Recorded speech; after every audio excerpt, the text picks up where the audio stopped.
of course, FNAF TikTok is going to be the bane of existence. That's expected.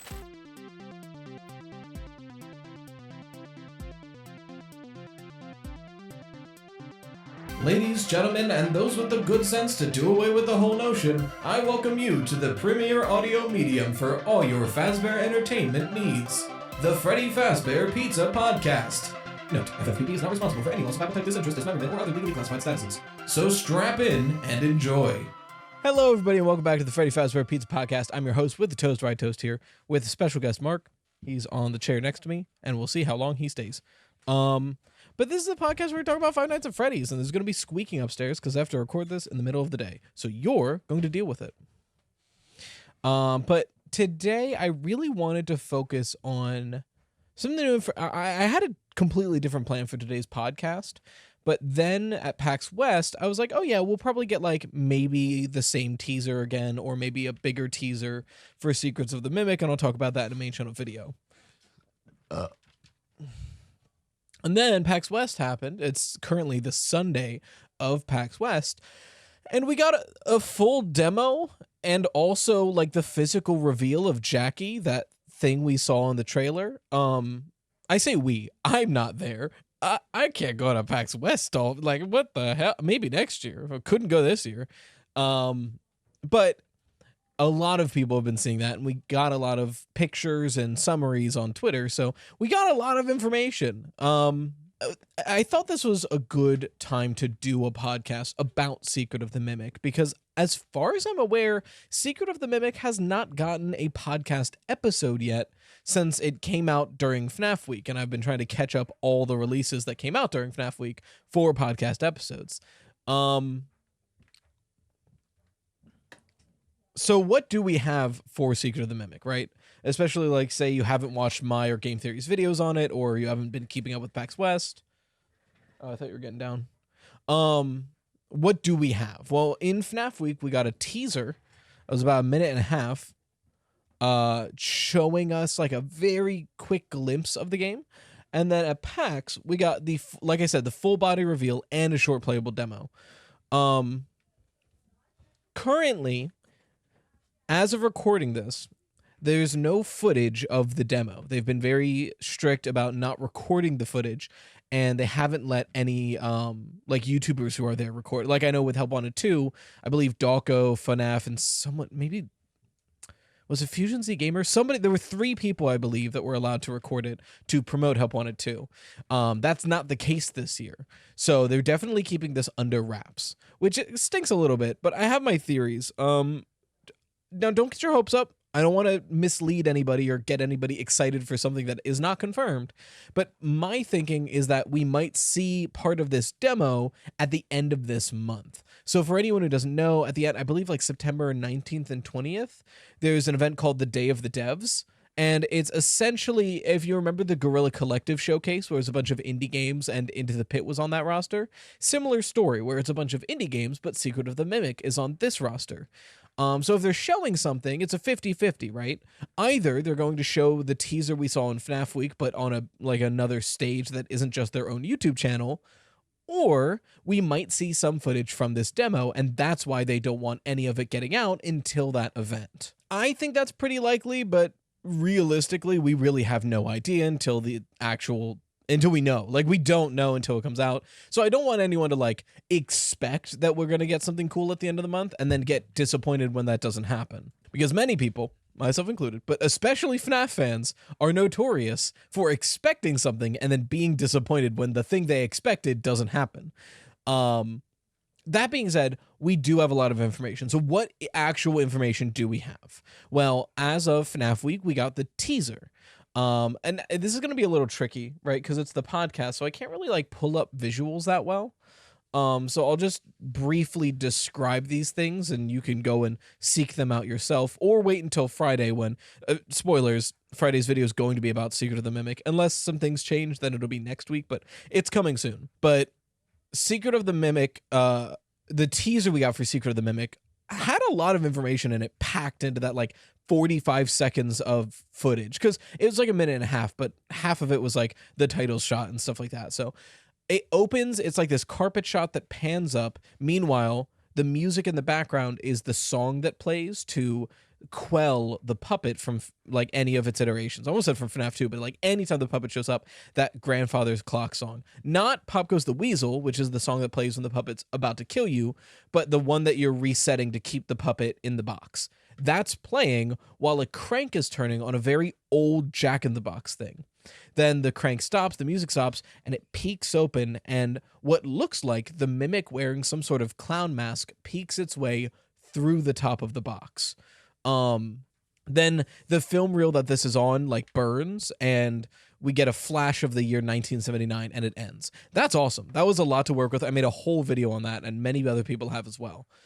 Then here's the new information: PAX West. Now, PAX West had possibly the biggest FNAF booth ever, where they essentially recreated a FNAF dining area, which is awesome. But we got a lot of information for Secret of the Mimic at this event. Notably, one of the first things people saw and shared around is a full body physical recreation of Jackie, the name of this new animatronic, or I guess old animatronic. And she is this like upper half of a clown with very extendable arms.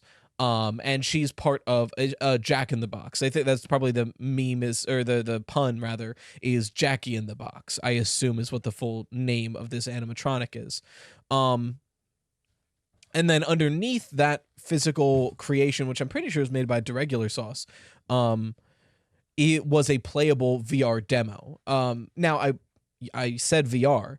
It seems like from the PlayStation Store page that the VR is optional. However, what it seems like is that you can play the game in VR or out of VR.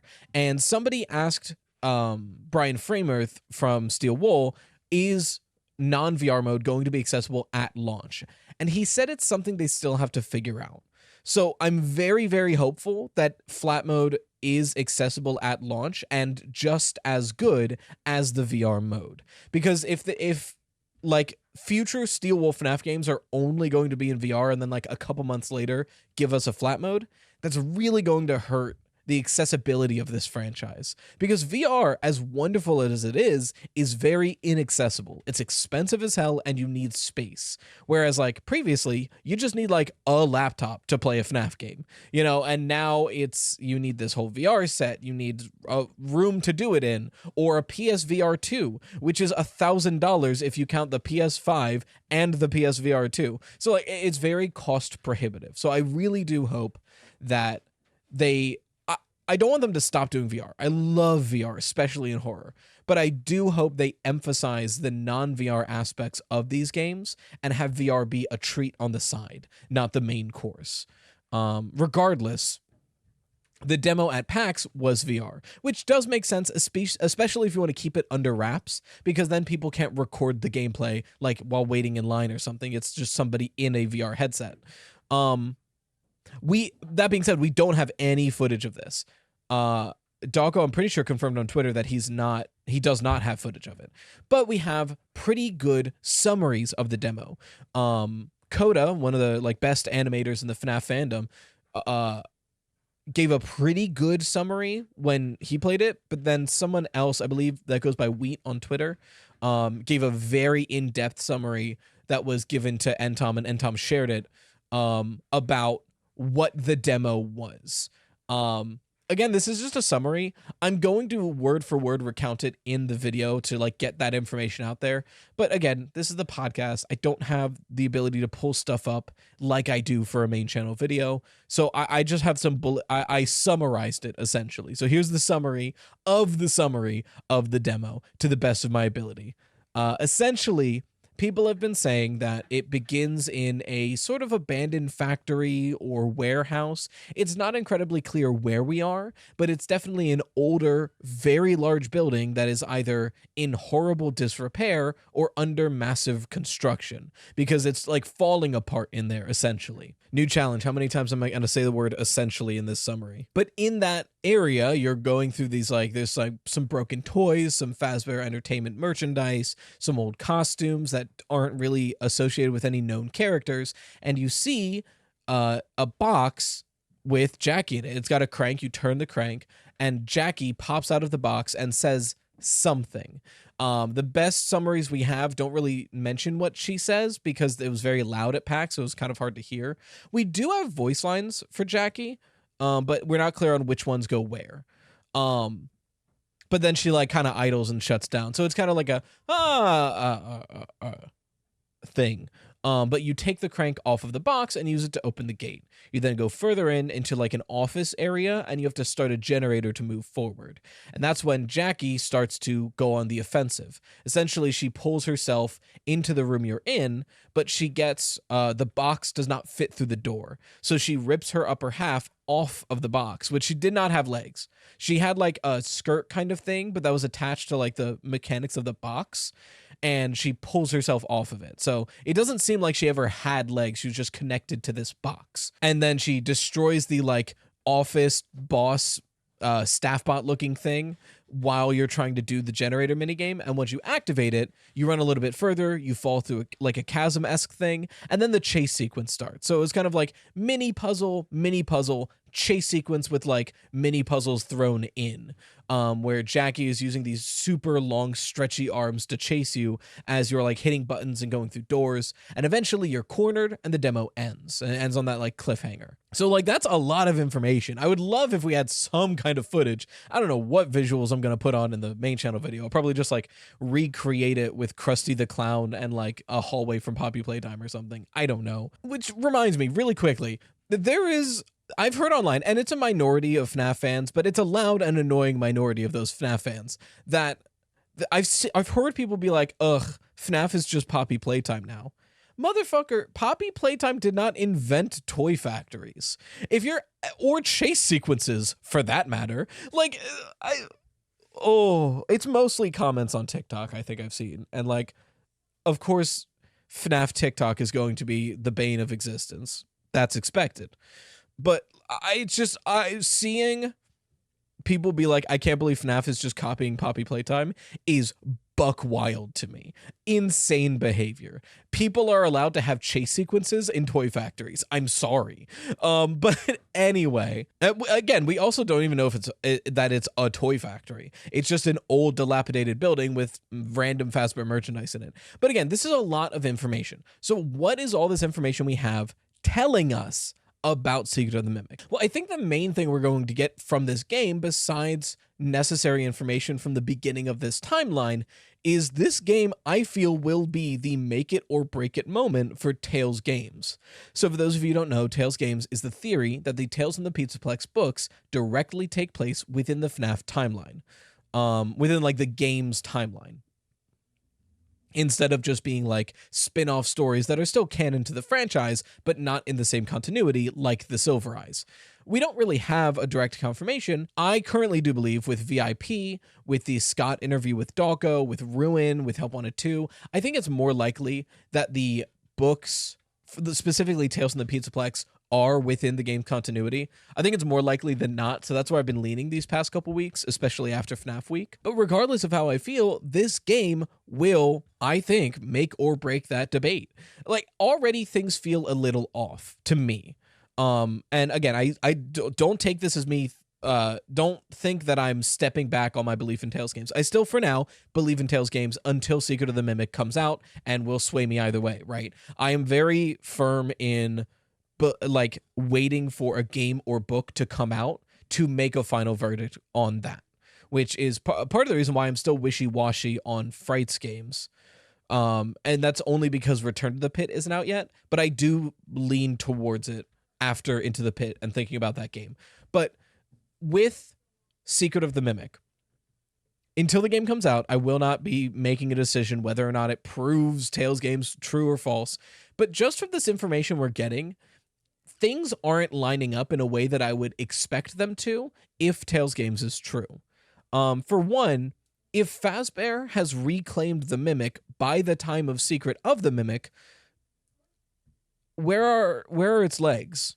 Right? Like, if Jackie is the Mimic at the beginning of Secret of the Mimic and Fazbear has already reclaimed the Mimic should have already had legs. By the time Fazbear gets its hands on the Mimic endoskeleton, it's been repaired and it has legs. So if And I understand, like, Jackie rips off her lower half in the demo, but in the demo, her upper half is connected to a box, not legs. She never has, as far as we're aware, she does not have legs in this demo. She's affixed to the box, and she rips herself out of it. So it's strange. To be now, counterpoint, in the Secret of the Mimic teaser, the eyes are very different from what they look like in the model that we got above the demo. That being said, we don't know how her eyes look in-game yet, but if she looks like the model above the demo, then it's possible that this version of Jackie is not the Mimic yet. It's just an animatronic and will later be a suit worn by the Mimic. We don't know yet. Because, again, the eyes are very different. Another issue that I've been seeing is, like, there are a lot of other character posters that are not Freddy's characters. There's a poster with what looks like Happy Frog and Mr. Hippo, but there's another frog on there. There's a poster with a bee animatronic character, or this strange, like, hippie octopus looking character. So these are new characters, and I think that makes sense with what I've been thinking, that Fall Fest had a lot of random one-off characters, and they were just kind of trying to see what characters stuck, and then the characters that did stick were then kind of shifted and promoted to official restaurants. And I think these posters line up with that theory. Here's the thing. Here's the problem I have. In Tales from the Pizzaplex, Edwin Murray is hired by Fazbear. They send him costumes, and he makes an animatronic based off of that costume. I thought he was making extra versions of these animatronics. Like, oh, there's 4 Freddy Fazbear's Pizzas in the country, so we have 4 sets of the FNAF animatronics. We want to open 2 more restaurants. We need 2 more animatronics. That's what I thought Edwin Murray was doing. They were sending him costumes. He was making extra animatronics, because it's never stated directly why he's making the animatronics. The problem I'm now having, Secret of the Mimic, Freddy Fazbear's Pizza is not open yet. There's a poster that says coming soon, which to me says, if this is all pre-Freddy Fazbear's Pizza, whoever is making these animatronics is the one who makes the Freddy Fazbear original band. And in the games, we know for a certainty that is Henry. As certain as we can in these games, right? Because in FNAF 6, Henry says, prisons of my making. So if he made the prisons the souls are trapped in, either he killed the children, which is not true, or he built the suits, which is like the kind of accepted theory amongst the community, especially with what we know from the Silver Eyes, where Henry was the like mechanical robotics genius, and William was more like the character and business guy.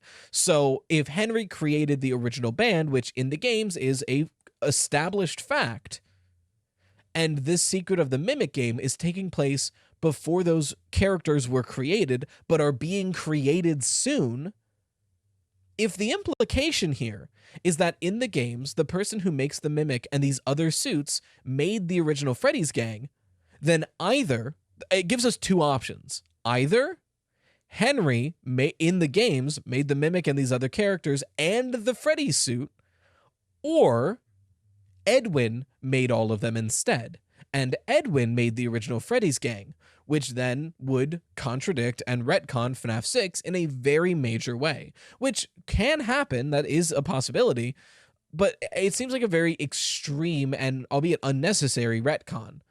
Now, there's another possibility. There never was a Henry, right? We never get Henry's name in-game. We were using the Silver Eyes to figure that out. So there's a possibility that it has been Edwin all along, but that feels unlikely, especially now that Into the Pit had that photo of William and presumably Henry based off of the character encyclopedia version of Henry.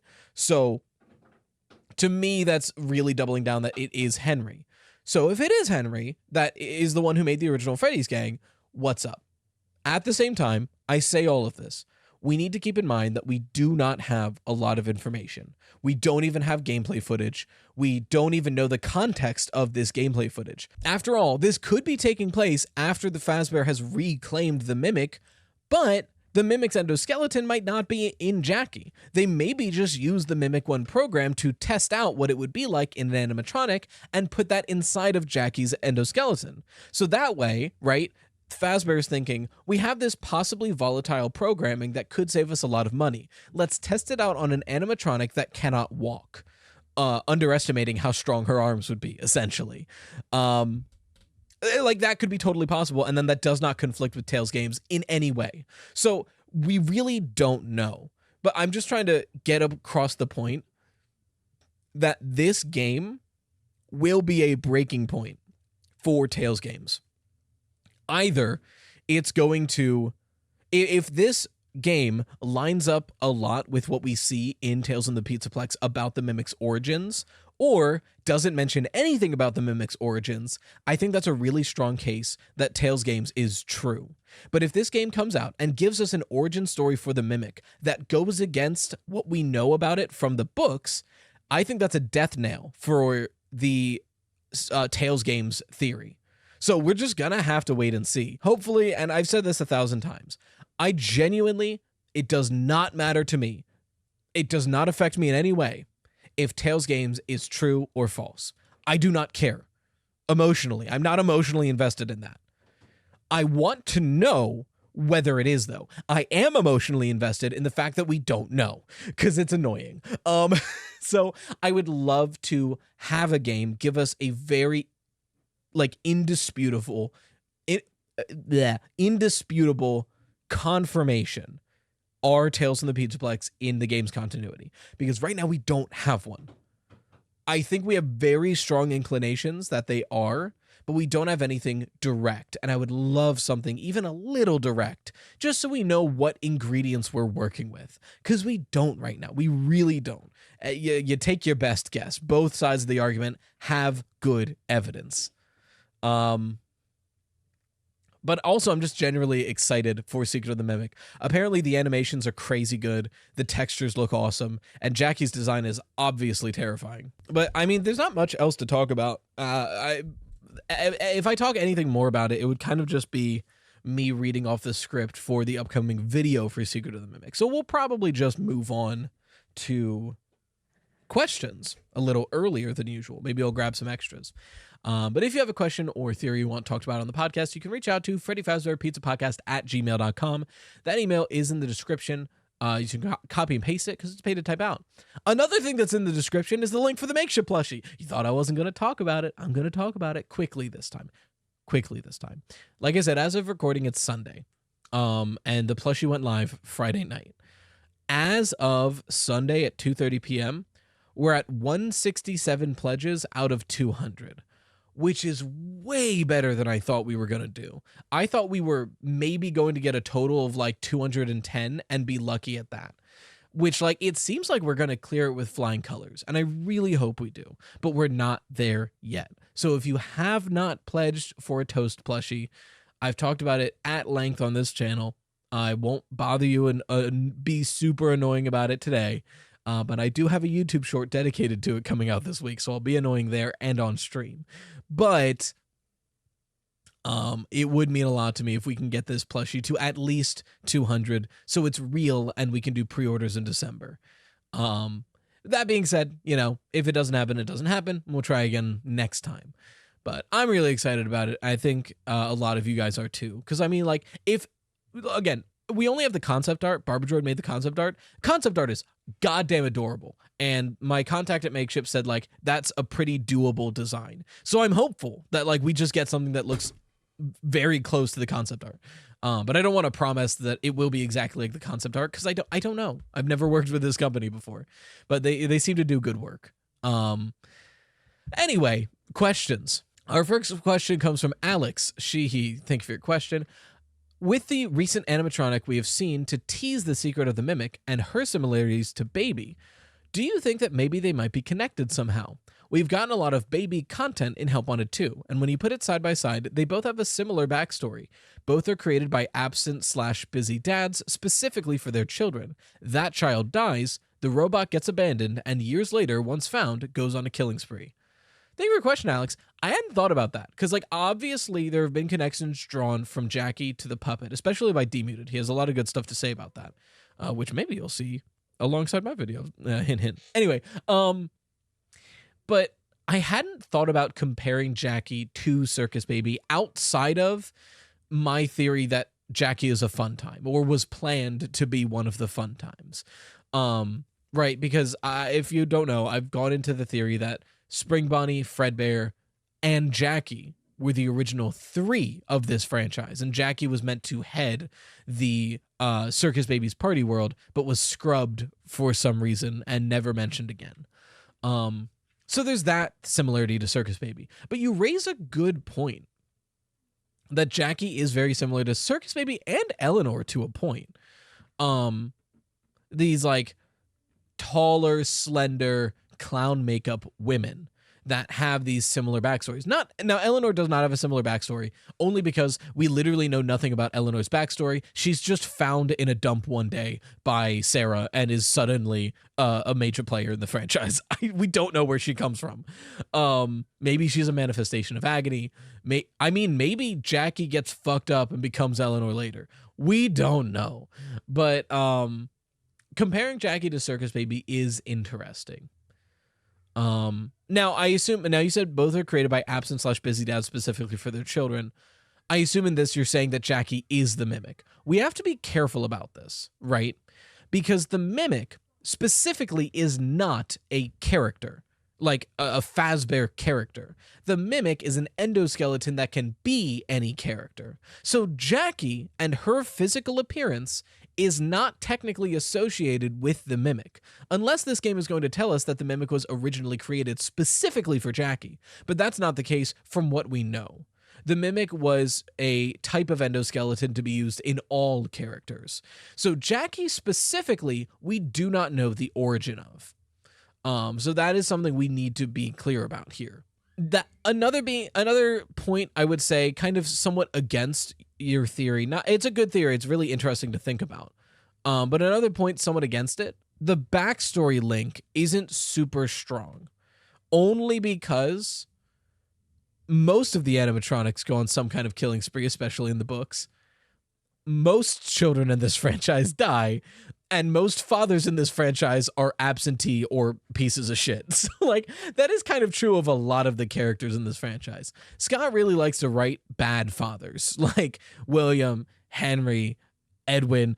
Realistically, Oswald's dad is the first good father that comes to mind, especially in the games. You could even argue Cassie's dad is a bad father because as much as he might be doing it for Cassie, he does abandon her to do it. So I don't know. It's a worthwhile connection to bring up. And I think it's better. I think it's a stronger connection to mention that Jackie was likely meant to be a fun time over just being connected to Circus Baby.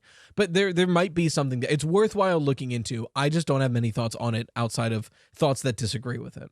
But thank you for your question. Usually I cut out me drinking stuff, but if you notice, this isn't water. Quick aside, I'm officially partnered with Gamersubs, code RYTOAST, to get 10% off your order. Not to do a quick advert. The nice thing is about this company is they're like, yeah, just advertise it however you want. I haven't really talked about it much because I'm really focused on the plushie, but it happened at the same time, so it's a little awkward. But yeah, I get a little bit of a kickback if you use my code, and you get 10% off, which is pretty cool. Our next question comes from Chloe, she, her. I'm probably not the first person to notice this, but I saw that the feet on the lion costume at the end of Ruin are really similar to the footprints in Midnight Motorist. It's definitely a far-fetched idea since these games are so far apart, but do you think there's any possibility that the footprints could be from the mimic wearing this costume? Thank you for your question, Chloe.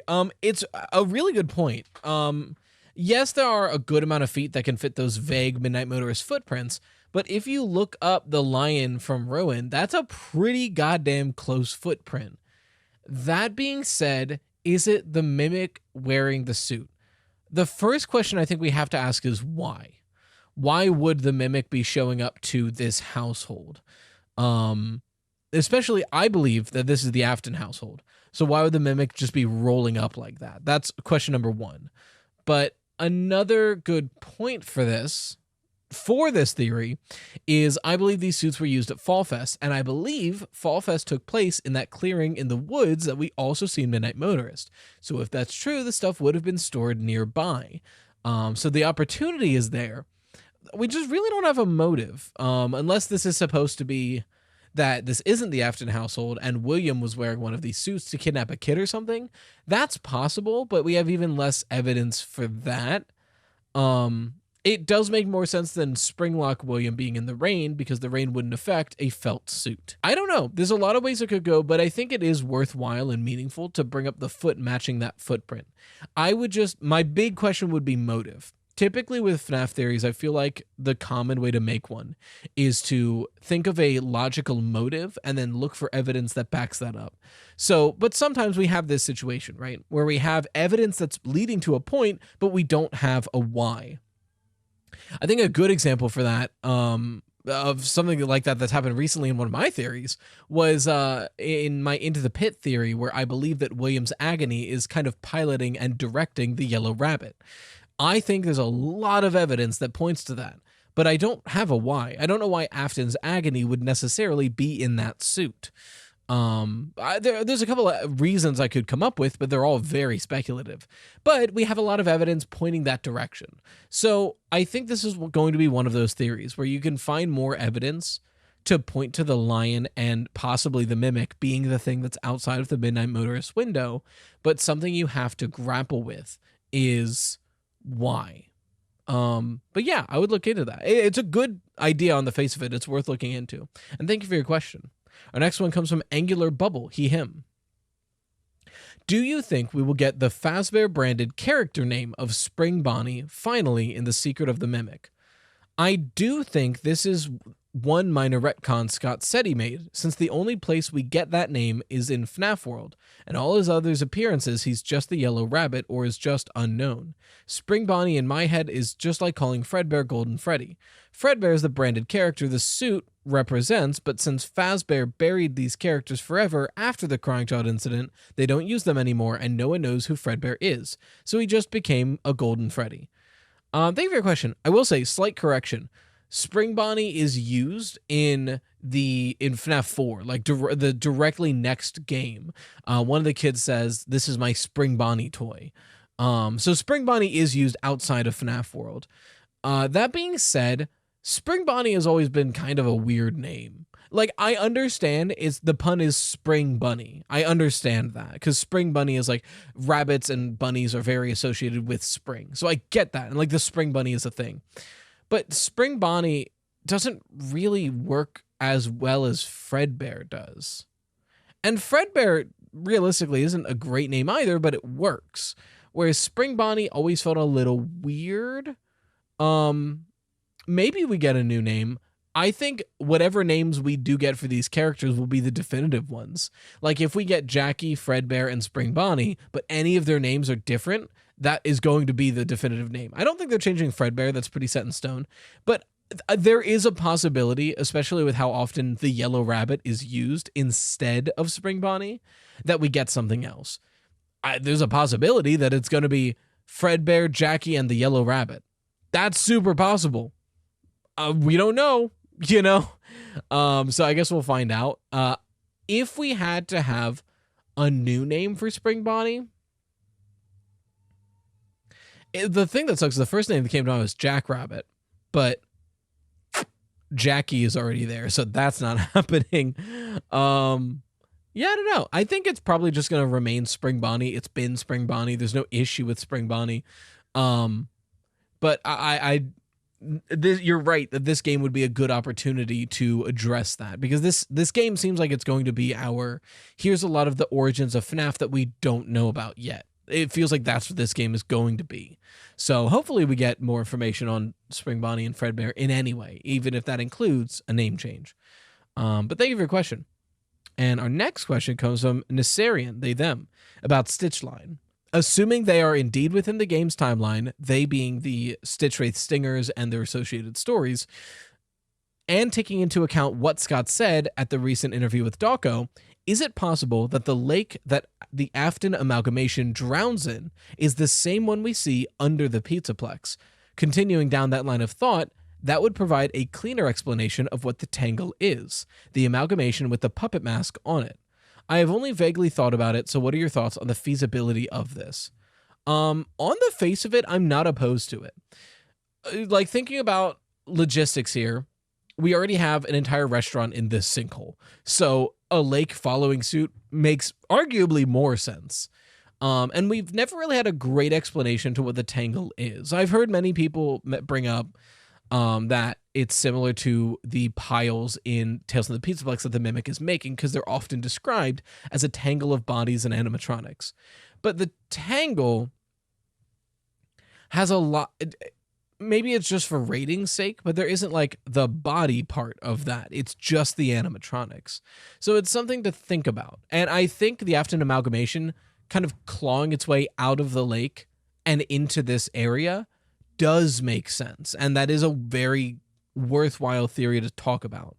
Not to mention all the symbolism with lakes outside of just this lake in FNAF World, at Fall Fest of Help Wanted. Like, the lakes are an important thing to this franchise, and having the tangle come from that lake does make a lot of sense. Do I personally believe it? I'm not sure. I'm of two minds. On the face of it, there's nothing that I'm like, no, that's not possible. But it's something that I would have to think about a lot longer for. To answer what are my thoughts on the feasibility of this, on the face of it, it seems super feasible. So it's something that's definitely worth thinking about and looking into. Yeah, I don't know. It's a good theory. I'd have to think more about that. But thank you for your question. Once again, if you want questions answered on the podcast, you can send them into Freddy Fazbear Pizza Podcast at gmail.com. That's in the description of copy and paste, because it's paid to type out. And also, once again, the makeshift plushie is still live for like 6 more days. Go get one while you still can. Let's try to hit 200 and make this thing a reality. But until next time, thank you for watching the Freddy Fazbear Pizza Podcast, where the pizza abilities are endless. We hope to enjoy your future patronage. Bye-bye for now.